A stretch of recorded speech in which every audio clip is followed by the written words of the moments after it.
I define culture is that culture guides decisions in the absence of orders. Right? When someone hasn't been told explicitly what to do, how do they know what to do? And if you can get an organization to operate in this mindset of empowerment, this mindset of agility, this mindset of flexibility, then you can adapt to anything that comes your way, right? So let's talk about culture. It starts with vision. This is Leadership 101, right? That vision, if we go back to Heraclitus' parable, the 1 and the 9, right? We want to be the 1 as business owners. We want to find the 9 and empower them. This vision should first serve as that North Star that attracts that talent. The best talent in the world, they want to work for something that matters. So this should be that bat signal that's up in the sky, reflecting off the cloud, that people say, I want to be a part of that. And then it's ultimately what aligns them, meaning it gets them all marching in that same direction. So how do you craft an effective vision? Right one. It's really hard to back it up with every decision, action, and resource. Hard part is then building an organization that reflects them in everything that it does and how it operates, right? Values don't run your business. Your processes do. Your practices, your pay, your policies. That's how you run the business. But again, it's really easy to create a disconnect between what you say you value and how you operate. And as a CEO at Team Rubicon, I was ruthless in trying to identify where we had disconnects between our stated values, which are so core and personal to who we were, and how we operate. So let's take an example of, in some organizations, information is treated like it has value. Information always has value, right? But in some organizations, it's treated as a currency. And so what people say is somebody will ask themselves, what do I know? Who needs to know that thing that I know? What is this thing worth that I know? And then what can I get in exchange for it? They treat information almost like a bartering system. This is a toxic practice. So the Marine Corps was really good at this. We called these things ditties, right? After a mission brief, you'd look at your team leaders or your squad leaders, whoever you were briefing, right? Your mid-level managers. And you'd say, okay guys, what did you learn? Who needs to know what you learned? What's your plan? You're going to tell me your plan to tell that person. And then how are you going to make sure that they understand it, right? And it's a practice that I've also developed in the businesses that I've run, right? Don't ever take these things for granted, right? So this is a type of practice, again, that you can identify to build that type of culture. The other thing that I talk about in terms of how you run a business, as another example, is what I call the policy fallacy. What's that? Well, I've kind of come to believe you should absolutely, as a policy, background check all of them. So I'm not suggesting that policy is inherently bad. The problem here is that if someone on your team screws something up, if your first reaction is, we need to create a policy to prevent that screwing up from happening again, then what you are saying is, our culture is so weak that we cannot learn from this moment and prevent it in the future, right? A policy, what it does is it robs your team of discretion, right? The ability to use discretion in a moment, say in an interaction with a homeowner or an angry customer. And that discretion, if you're prescriptive in all of those moments, you're not going to capture the full value of what your people know and what your people are capable of. Right? Now, ultimately, all of that leads to actions and outcomes. Okay? So you consistently, again, if culture guides decisions in the absence of orders, all the things that we just spoke about leads to actions and outcomes. I have a mentor who shared with me once, he was a Fortune 100 CEO, then he was the secretary of the VA. And he said, Jake, every outcome has a culture perfectly designed to achieve it. Good or bad. If you're getting bad outcomes, something culturally allowed that to happen. If you're getting consistently great outcomes, and let's say you're one of these owners out here that's got 3 locations, right? If one is consistently outperforming, what are they doing right that's culturally right? How do we export that across your other locations?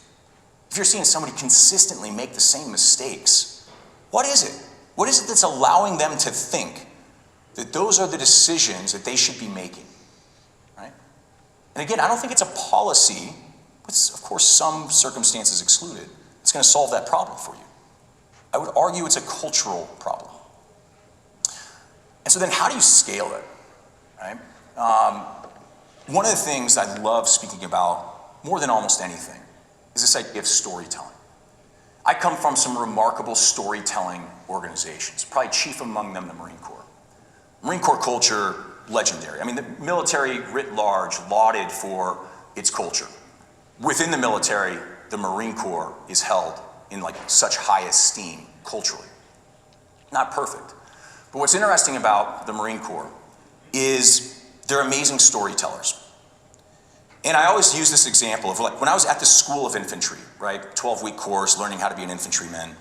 There were lessons when we would learn and the instructor would get in front of a whiteboard or a chalkboard and he would draw tactics like, hey, if you have this L-shaped ambush and X's and O's, just like a coach, right? And he would draw the X's and O's of how to respond to a near ambush, far ambush, complex ambush, any of those things. And he would spend 5 minutes on the X's and O's. And then he'd spend 25 minutes telling stories of Marines who had faced a similar circumstance on some prior battlefield. Why? Really 2 reasons. One, he was smart enough to know that Marines aren't that smart and probably would not remember the X's and O's in the middle of combat. But more importantly, 2, he knew that the power of the Corps was that story. And in that moment, when the bullets were flying, Marines on the battlefield would do everything that they could to aspire to that story, right? So as human beings, we've been telling stories from the jump, right? Since the moment we created the campfire, since we created the spoken word, we have been telling stories to one another. We tell stories to make each other laugh. We tell stories to make each other cry. We tell stories to remember our history. We tell stories to explain things that we can't explain. We've been doing it for 10,000 years. And whether you want to admit it or not, every single person, yourself included, when you go to bed at night, you think of yourself as part of a story, right? Everybody does. Your story might be fiction, it might be nonfiction, romance novel, who knows, you do you, right? But nobody, when they think of themselves as part of a story, thinks about themselves as some unnamed character on page 56. You're always the hero of the story that you're dreaming about. It's human nature, right? We want to be of consequence to the world around us. And so as leaders, your organization is nothing but a story. It's got a founding. You bought the franchise at some point. It's got a middle. It's got an end.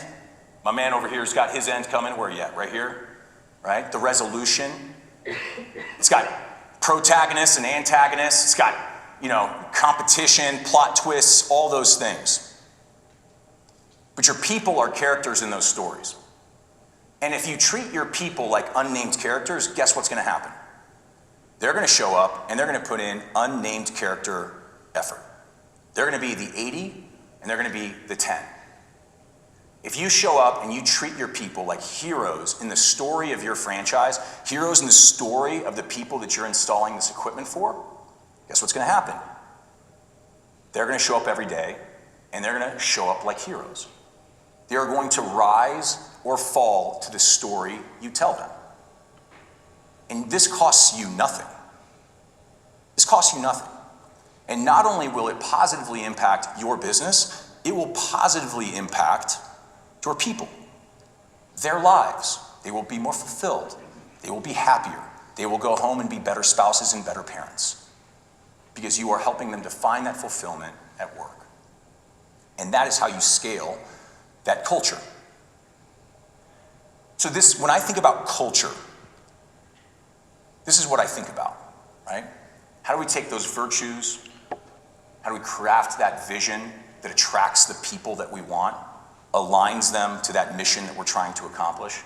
How do we craft and define our values and then build operations that reflect and reinforce them, yielding us the outcomes that we want? And then ultimately, how do we scale all of that over time and sustain it through that storytelling? And so if we kind of finish where we started, if we still hold true that the world is fast moving and full of uncertainty, I would argue that you should be thinking about how you move at the speed of your culture.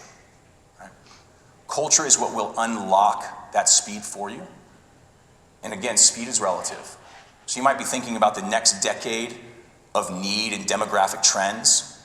A decade could be the blink of an eye for your industry. And it's what you do now that will set you up to capture that market over that coming decade. So, good luck.